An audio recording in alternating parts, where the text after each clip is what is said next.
네, 올해 금융위원회가 12시, 지금 2시간 전이었네요. 업무 계획을 발표했는데 주요 내용을 좀 듣고 싶은데요. 유재 기자.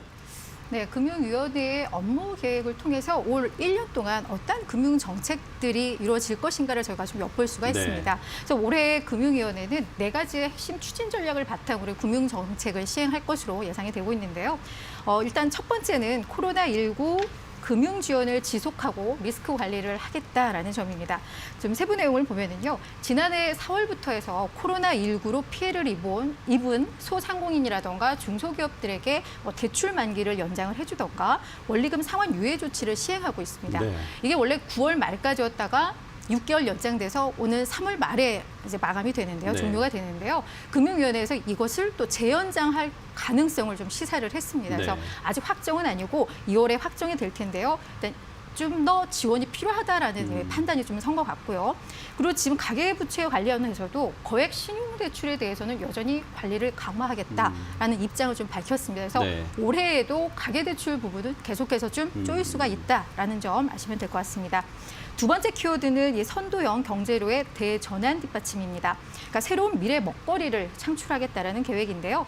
정책형 뉴딜 펀드를 조성한다거나 뉴딜 금융에 대한 자금 지원, 녹색 금융 활성화 추진이 여기에 해당을 하고요. 또한 혁신 기업에 대해서는 금융 지원을 확대하겠다라는 계획이 담겨져 있습니다. 이제 세 번째가 금융산업 혁신 및 디지털 금융 확산입니다.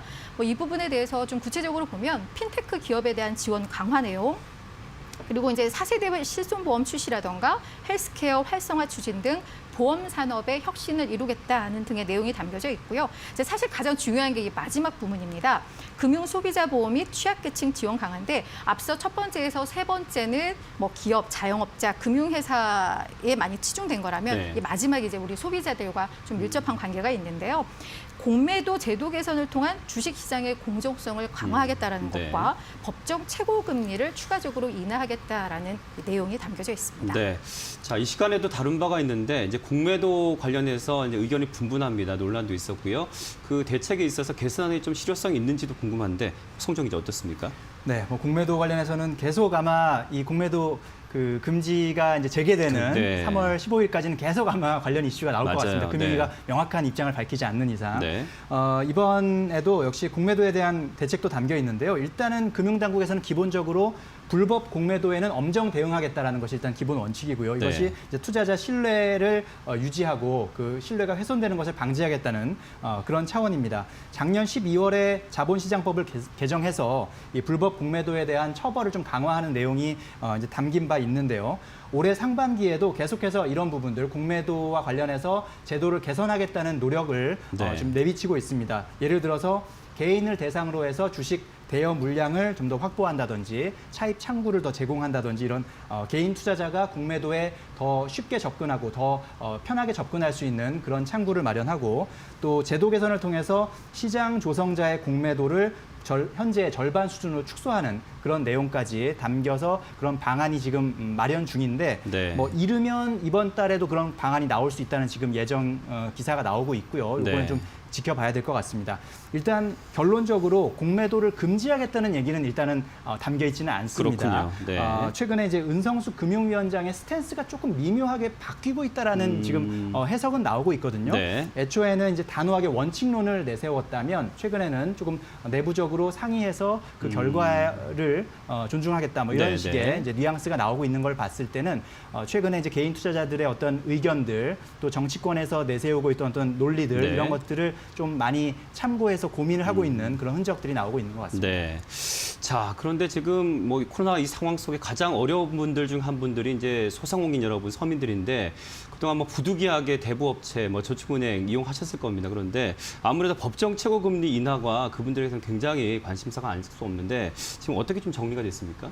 7월부터 법정 최고금리가 인하가 됩니다. 현재는 24%인데요. 이게 20%로 낮춰집니다. 일단 낮춰지는군요. 일단 문재인 대통령의 대선 공약이기도 하기 때문에 사실 20%로 인하할 것은 어느 정도 좀 예견됐던 상황인데요.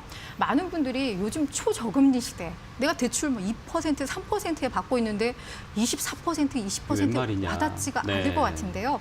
20% 초과 대출 차주가 239만 2천 명에 달합니다. 이들의 대출 금액 총액이 16 6조 원이에요. 그러니까 네. 사실 많은 분들이 이렇게 고금리에 여전히 시달리고 있는데 이번에 최고금리가 인하가 되면 이들이 연간 4,830억 원의 이자가 경감될 것이라는 게 이제 금융위의 설명입니다. 네. 다만 여기서 부작용은 물론 있습니다. 많은 분들이 그러면 좋겠구나 하겠지만 지금 대부업체들이 이 최고금리가 인하가 되면은요. 이들도 이제 거르기 시작을 해요. 그러면 이 제도권에서 밀려나서 정말 뭐 몇천 %의 이자를 물어야 하는 불법 그러니까 불법 시장으로, 네. 사채 시장으로 이전하는 사람들이 생길 수 있다라는 점이거든요. 그래서 이 부분에 대해서 실제로 서민금융연구원에서 조사를 해보니까 2018년에 그 24%로 바뀔 때에도 대부업체 4곳 중 한 곳이 신규 대출을 안 했다고 합니다. 그만큼 네. 대출 문턱이 높아진다는 의미고요. 그들 입장에서 수익성이 안 된다는. 그렇죠. 네. 그리고 금융연구원에서 이번 최고금리 인하로 인해서 최대 86만 명이 제도권을 이탈할 것이라는 또 분석을 내놨거든요. 그래서 이런 우려는 좀 있습니다. 근데 금융위에서 이런 부작용에 대한 고민도 했을 겁니다. 그래서 20% 초과 대출을 이렇게 대환할 수 있는 그런 대출 상품을 마련하는 것을 좀 그런 걸 검토를 하고 있고요. 네. 또 한 가지는 햇살론 17이라는 게 있습니다. 그러니까 17%의 금리로 서민들에게 최대 700만 원을 대출해주는 상품인데 이 금리도 좀 인하를 할 거라고 해요. 그래서 네. 이런 부분들이 그 부작용들을 많이 좀 상쇄할 수 있을 거라는 기대감이 있습니다. 네. 그리고 하나 더 추가할 것은 정부에서 이런 정책들을 모르는 우리 서민들이 많이 있습니다. 좀 PR도 많이 좀 해주셨으면 좋겠다라는 말씀도 당부를 드립니다.